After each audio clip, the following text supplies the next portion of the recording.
Hello guys, it's John from Oswin Music on Music Theory 34. Trying to take the theory out of music theory. Well, that's the idea anyway. Listen, please do not panic. This is just a summation, a sum up, or in a nutshell as I call it, of what we've done in the previous lessons, and then we're going to go into the ACE system. But you need to know what's going on this board before going to the ACE system, so it's just a bit of a refresher. I like to put these summaries in as like milestone locators, so instead of having to go all the way back to the start, you can actually look at a summary and think, well, I know up to that point where I am, and then you can go on to the next one. If you are a bit shaky or a bit sketchy on stuff, you can always go back to the previous summary or the lessons previous to that and see where you need to just brush up on, instead of starting all over again, because that would be futile. I mean, that would be heartbreaking, demoralising. Okay, so where we need to go with this, I'm going to just talk about what we've got here. If you can see this is what we've done in the previous lessons in something like 31, 32. We're learning the E-shape bar chord. Now there's the E shape, you can see the E shape there, and the bar is the first finger. This is starting on the 3rd fret, and if we know the notes on the 6th string, which I hope we do by now, is E, F, A sharp, G. So this is the key of G, G major, you can see that.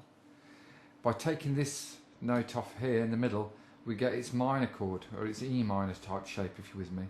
But that's on 3rd fret, so it's G minor. So that's the E shape. Now I'll put this in red for a reason. The next is the A shape.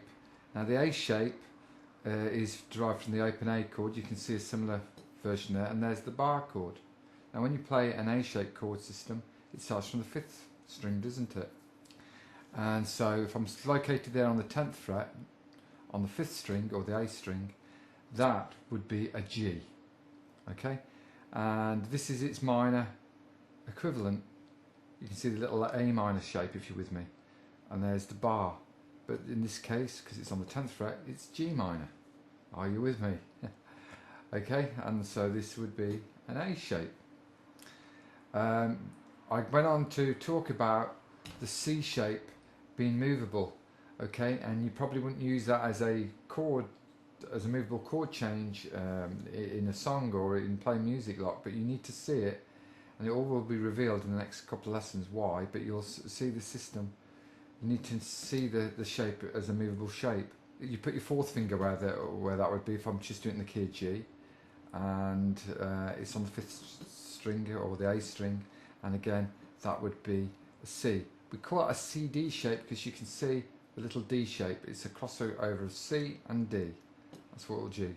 Now I didn't do a minor point of view, but I've written it there, but I'll come to that in a future lesson, so don't worry about that. Okay, all this is important, so you know the E shape, A shape and C shape, and this is where this acronym, pseudo acronym I suppose, A, C and E system is going to be used.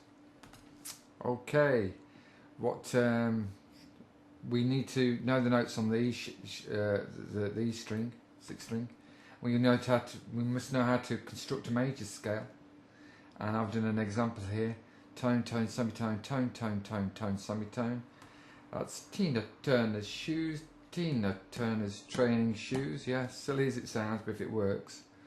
And I've done an example of working out the actual major scale now on the 6th string. So if you start on G, which is on the 3rd fret, if you go up a tone, which is 2 frets, is A, that's that one.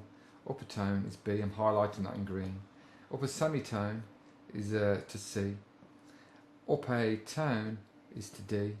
Up a tone is to E, and up a tone to F sharp, and a semitone to G. So what I'm saying is, that is the notes that you will find in the Do Re Mi scale. Do Re Mi Fa Sol La Ti Do in G. G, A, B, C, D, E, F sharp, G. And the characteristics always remain the same, the sound and the tone, tone, semitone sort of thing. It's just the note names would vary when you do a different key. Right. Okay, I've got a bit of a to-know list here. This is important. This is what you need to be able to tick most of these boxes to go on to the next thing about the A system. you should be knowing how to work out the notes on the guitar. Okay, and how we do that with Gab C sharp E. Remember knowing the dot marks on the 6th string, which are 3, 5, 7, 9, 12 on all guitars. The dot marks that is. On 6th string, it's spelled G, B, G, A, B, C sharp E, Gab C sharp E. On the A string, it's C, I've bracketed them there, Def sharp A. And on the B string, it's B, Def sharp, G sharp B. So you need to know the dot marks. So let's tick that off so we can do that. And that's just ticking all the right boxes, as I say. Another way to find the notes on the 4th string, remember we use the principle of the octave. So if you want to know that note, we go back, refer it back to with a string and a fret in between. That note will be the same as this note there. So if you know the notes on the E string, obviously, or the 6th string, that's how you work it out. And if you want on the 3rd string, we work it back to the 5th string, because you know these really well, hopefully. Okay, so that's how we do that, the dot marks. We also know about the major scale, which I've just talked about, tone, tone, semitone, and all that, and how to work that out, so I can tick that off. Okay, another thing is triads. You have to memorize your triads. You remember those, the silly pictures, because we all think in pictures, okay? And we made a picture association. Great big dog, H, Sean Connery again, getting in the act. A beady-eyed fish, when he has to have 2 sharp eyes. Thank you, my friend, to let me to use that one. CEG, keg. DF sharp A is deaf aid, or okay, we need sharp hearing. Eggs and bacon, go sharp with the bacon.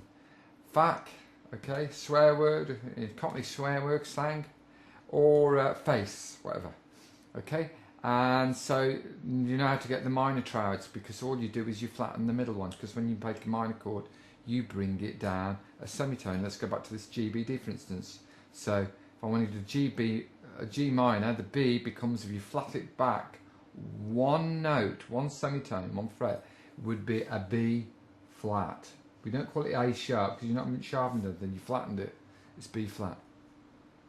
There's the G, B flat. So for the A minor is the C sharp in there is the flat third, as we call it, becomes a C.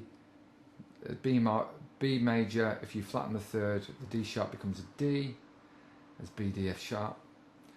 C minor, the E becomes an E flat, and D minor, the F sharp becomes an F, so it's D minor, and E major is E, G sharp, B. If you flatten the G sharp, it becomes a G, and if you flatten the F chord, FAC, flatten the A, sorry, it becomes an A flat. So what we're saying is any natural note, these are natural notes, Bs, when you flatten it becomes a flat, and these sharper notes become a natural. Check it out, you'll see what I'm saying. So there's your triads, and you know how to do the notes on the guitar. It's all come through, and we've talked about the E and A shape. And the other thing is just to be able to read tab, okay? And hopefully, if I've done a lesson on how to read tab. So if they're all ticking the boxes there, what else can I tell you? Just a couple of things. If you want to really, you need to get your E shape and your A shape bar chords down, and using flashcards if that helps. You remember these things? Yeah, flashcards. And they help you to identify A shape or whatever, so you're not prepared or pre-planned or know where the notes are, and you can just shuffle them and put them in any order and be able to work out your chords. A couple of questions. What is an arpeggio?